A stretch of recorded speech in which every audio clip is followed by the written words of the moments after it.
जय श्री कृष्णा, राधे राधे। आप सबका हमारे चैनल डिवाइन विजन पर स्वागत है। मैं आपके सामने हाजिर हूँ एक नई सीरीज लेकर भगवद गीता अध्याय पर। इस सीरीज में हर दिन मैं आपके साथ एक नया अध्याय साझा करूंगी। भगवद गीता के महान उपदेशों को समझने और उनका अनुसरण करने के लिए इस सफर में हम साथ चलेंगे। तो बने रहिए और चलिए एक अनोखे और शानदार सफर में आगे बढ़ते हैं। आज हम भगवद गीता के पहले अध्याय से शुरू करने जा रहे हैं। भगवद गीता के पहले अध्याय में अर्जुन विषाद योग उन पात्रों और परिस्थितियों का परिचय कराता है जिनके कारण पांडवों और कौरवों के बीच महाभारत का महासंग्राम हुआ। यह अध्याय उन कारणों का वर्णन करता है जिनके कारण भगवद गीता का ईश्वरावेश हुआ। जब महाबली योद्धा अर्जुन दोनों पक्षों पर युद्ध के लिए तैयार खड़े योद्धाओं को देखते हैं तो वह अपने ही रिश्तेदारों एवं मित्रों को खोने के डर तथा फलस्वरूप पापों के कारण दुखी और उदास हो जाते हैं। इसलिए वह श्री कृष्ण को पूरी तरह से आत्मसमर्पण करते हैं। इस प्रकार भगवद गीता के ज्ञान का प्रकाश होता है।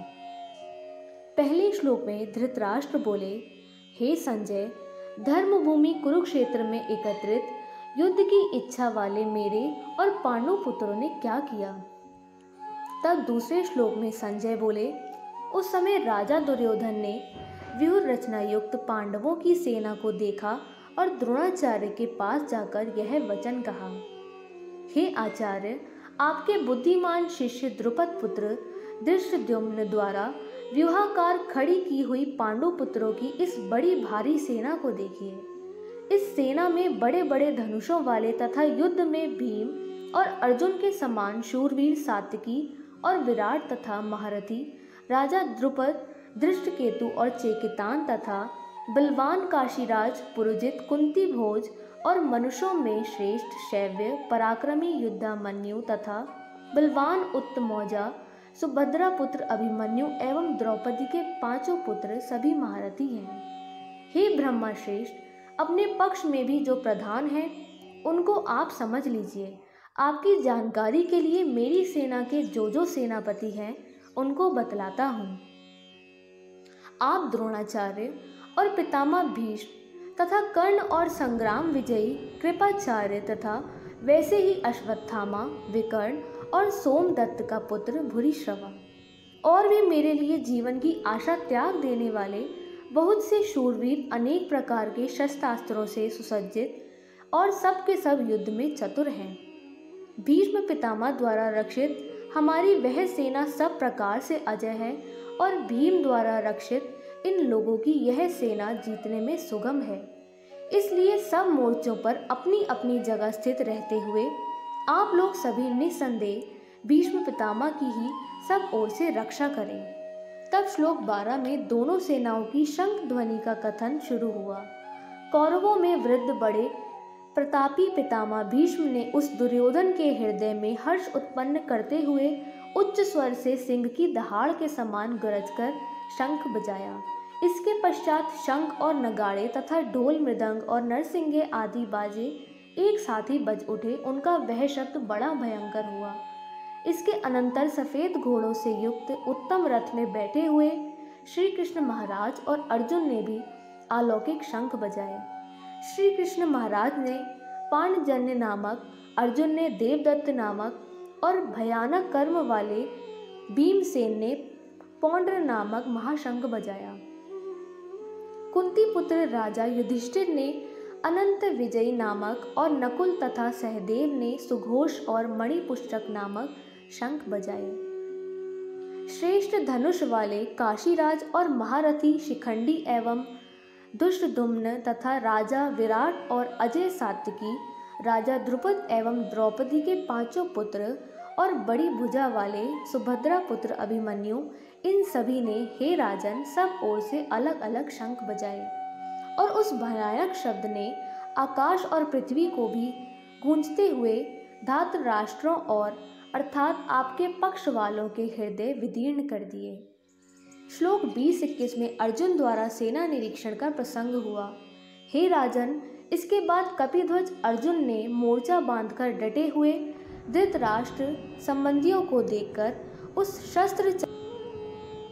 उस शस्त्र चलने की तैयारी के समय धनुष उठाकर श्री कृष्ण महाराज ने यह वचन कहा, हे अंच्युत, मेरे रथ को दोनों सेनाओं के बीच में खड़ा कीजिए, और जब तक कि मैं युद्ध क्षेत्र में डटे हुए युद्ध के अभिलाषी इन विपक्षी योद्धाओं को भली प्रकार देख न लूं कि यह युद्ध रूप व्यापार में मुझे किन किन के साथ युद्ध करना योग्य है, तब तक उसे खड़ा रखिए।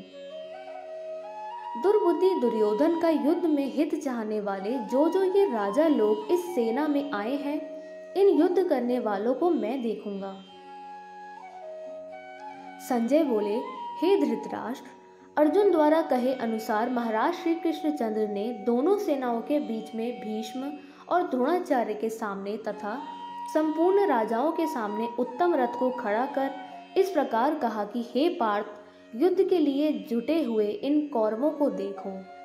इनके बाद प्रशापुत्र अर्जुन ने उन दोनों ही सेनाओं में स्थित ताऊ चाचों को, दादों परदादों को, गुरुओं को, मामाओं को, भाइयों को, पुत्रों पौत्रों को तथा मित्रों को, ससुरों को और सुहृदों को भी देखा। उन उपस्थित संपूर्ण बंधुओं को देखकर वे कुंती पुत्र अर्जुन अत्यंत करुणा से युक्त होकर शोक करते हुए यह वचन बोले। मोह से व्याप्त हुए अर्जुन के कायरता, स्नेह और शोक युक्त वचन इस श्लोक में बताए गए। अर्जुन बोले, हे कृष्ण, युद्ध क्षेत्र में डटे हुए युद्ध के अभिलाषी इस स्वजन समुदाय को देखकर मेरे हाथ शिथिल हुए जा रहे हैं, मुख सूखा जा रहा है तथा मेरे शरीर में कंप एवं रोमांच हो रहा है। हाथ से गांडीव धनुष गिर रहा है और त्वचा भी बहुत जल रही है तथा मेरा मन भ्रमित सा हो रहा है, इसलिए मैं खड़ा रहने को ही समर्थ नहीं हूँ। हे केशव, मैं लक्षणों को भी विपरीत ही देख रहा हूँ तथा युद्ध में स्वजन समुदाय को मारकर कल्याण भी नहीं देखता। हे कृष्ण, मैं ना तो विजय चाहता हूँ न राज्य तथा सुखों को ही। हे गोविंद, हमें ऐसे राज्य से क्या प्रयोजन है अथवा ऐसे भोगों से और जीवन से भी क्या लाभ है।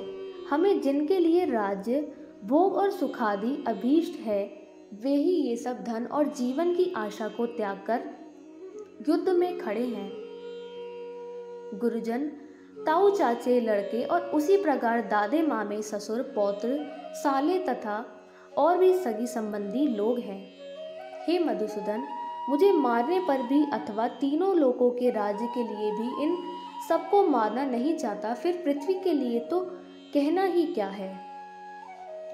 हे जनार्दन, धृतराष्ट्र के पुत्रों को मारकर हमें क्या प्रसन्नता होगी, इनको मारकर तो हमें पाप ही लगेगा।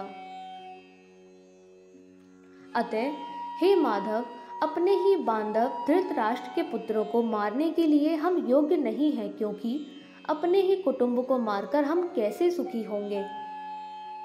यद्यपि लोभ से भ्रष्ट चित्त हुए ये लोग कुल के नाश से उत्पन्न दोष को और मित्रों से विरोध करने में पाप को नहीं देखते, तो भी हे जनार्दन, कुल के नाश से उत्पन्न दोष को जानने वाले हम लोगों को इस पाप से हटने के लिए क्यों नहीं विचार करना चाहिए। कुल के नाश से सनातन कुल धर्म नष्ट हो जाते हैं तथा धर्म का नाश हो जाने पर संपूर्ण कुल में पाप भी बहुत फैल जाता है। हे कृष्ण, पाप के अधिक बढ़ जाने से कुल की स्त्रियों अत्यंत दूषित हो जाती है, और हे वाषणे, स्त्रियों के दूषित हो जाने पर वर्ण संकर उत्पन्न होता है। वर्ण संकर कुल धातियों को और कुल को नरक में ले जाने के लिए ही होता है। लुप्त हुई पिंड और जल की क्रिया वाले अर्थात श्राद्ध और तर्पण से वंचित इनके पितर लोग भी अधोगित हो प्राप्त होते हैं। इन वर्ण संकारक दोषों में कुल धातियों के सनातन कुल धर्म और जाति धर्म नष्ट हो जाते हैं। हे जनार्दन, जिनका कुल धर्म नष्ट हो गया है, ऐसे मनुष्यों का अनिश्चित काल तक नरक में वास होता है, ऐसा हम सुनते आए हैं। हाँ शोक, हम लोग बुद्धिमान होकर भी महान पाप करने को तैयार हो गए हैं, जो राज्य और सुख के लोभ से स्वजनों को मारने के लिए उद्यत हो गए हैं। यदि मुझे शस्त्र रहित एवं सामना न करने वाले को शस्त्र हाथ में लिए हुए धृतराष्ट्र के पुत्र रण में मार डाले तो वह मारना भी मेरे लिए अधिक कल्याणकारक होगा। और इस अध्याय के आखिरी श्लोक में संजय बोले, रणभूमि में शोक से उद्विग्न मन वाले अर्जुन इस प्रकार कहकर बाण सहित धनुष को त्याग कर रथ के पिछले भाग में बैठ गए। और यही हमारा पहला अध्याय समाप्त होता है। कल हम अगले अध्याय को लेकर वापस आएंगे। जय श्री कृष्णा, राधे राधे।